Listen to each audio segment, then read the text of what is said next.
জড়জীব যে আল্লাহর হাবিবকে চিনেছে, তার মহব্বতে পড়েছে, সে তখন হয়েছে, দুনিয়াতে কামিয়াব হয়েছে। এই একই গর্তের মধ্যে সওর পর্বতে, এই গর্তের মধ্যে একই কথার অংশ হিসাবে আল্লাহর হাবিব আবু বকর সিদ্দিক রাদিয়াল্লাহু তাআলা আনহু সহ 3 দিন এই গর্তের মধ্যে থাকলেন। যে গর্তের মধ্যে এই 3 দিনের মধ্যে কোরআন শরীফের একটা অংশ, কোরআন শরীফের আয়াত নাযিল হলো। সুবহানাল্লাহ। তোমরা বলবা খুব সংক্ষেপে বলছি।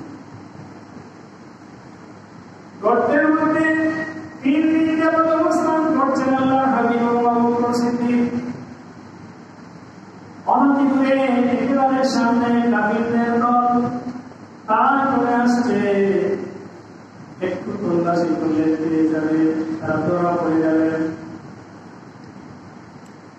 এই আসন্ন বিপদ সম্পূর্ণ অবস্থায় হঠাৎ এটা গাছ বনে, গাছের মাথায় কবুতর বাসা বাঁধে, মাকড়সা জাল বুনে।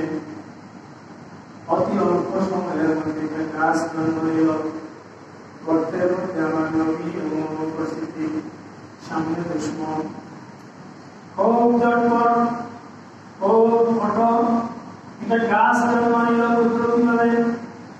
কবুতর এসে বাসা বুনল, ডিম পাড়ল, মাকড়সা জাল বুনল। যে অবস্থা দেখে মনে হয় ঘটনা অনেক পুরাতন, যার ভিতরে কোনো কিছু থাকা বা কেউ প্রবেশ করার কোনো সম্ভাবনা নাই, এইরকম মনে হচ্ছে।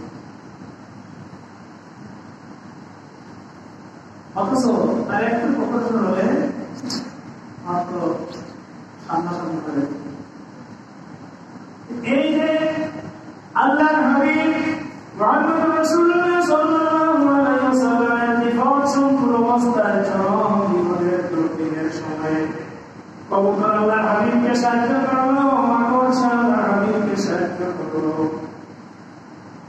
তার কারণে রহমতুল আলামিনের বিপদের সময় সাহায্য করার কারণে, মহব্বত থাকার কারণে, সম্মান দেখানোর কারণে, এই মহব্বতের কারণে কবুতর এবং মাকড়সার দাম বেড়ে গেল। শিকারী অনেক পাখি শিকার করে, কিন্তু আপনারা যারা সৌদি আরবে ছিলেন দেখেছেন অসংখ্য কবুতরের পাল দেশে বেড়ায়, ঘুরে বেড়ায়, কিন্তু কবুতর কেউ ধরে না, মারে না, খায় না।